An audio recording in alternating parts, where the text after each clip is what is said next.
political and economic system, which I'll talk about briefly. But first, let me begin with capitalism. 3 rules. And I think it's important to get at these rules because I know that there are many people who are rightfully angry about the situation and looking to understand it. And often we hear talk about crony capitalism or corruption or not enough regulation or too much regulation. And my argument is that this doesn't get to the gist of it. The gist of it is that this is a system that has dynamics, laws, necessities.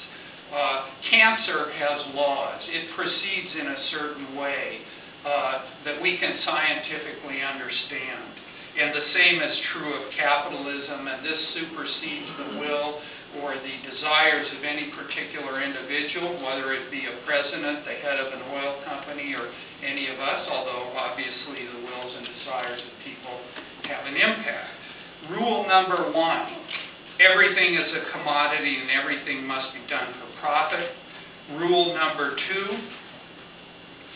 if I can go forward, capitalist production is by its nature privately owned and driven forward by the commandment, expand or die.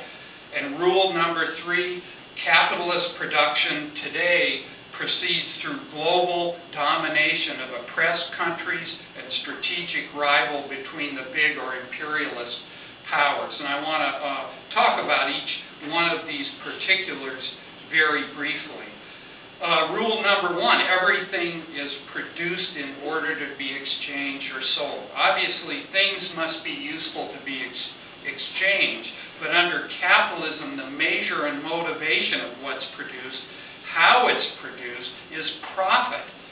Obviously, look, do people need much more food around the world? Of course they do, but is that all being produced and given to them? No, it is not. The determining factor here is profit, whether we're talking about oil, housing, medicine, and so on. And this takes us, and this shapes capitalism's attitude toward nature, which sees the wealth, the resources, the natural world of our planet as either something to be seized and plundered or as a gift to be taken for granted and be exploited and poured into profit-based production. Just think about oil. There's a tax on oil, there's payment for rights to drill, but no one is selling the oil to the oil companies. They're taking it and making money off of it. And why do we live in a fossil fuel-based world, despite the fact that it's ruining the environment? This hasn't always been the way. This isn't a God-given commandment. This isn't something that's existed from the beginning of time. This marks a certain stage of production in which this kind of extraction of fossil fuels is very cheap and extremely profitable.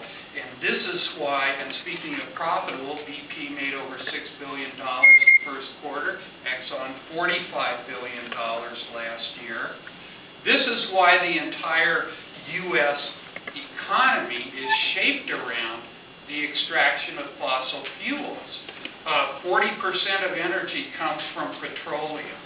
Of the 10 largest privately owned companies in the entire world in 2007, 6 were oil companies, 3 were car companies. What does that tell us about what's shaping the world that we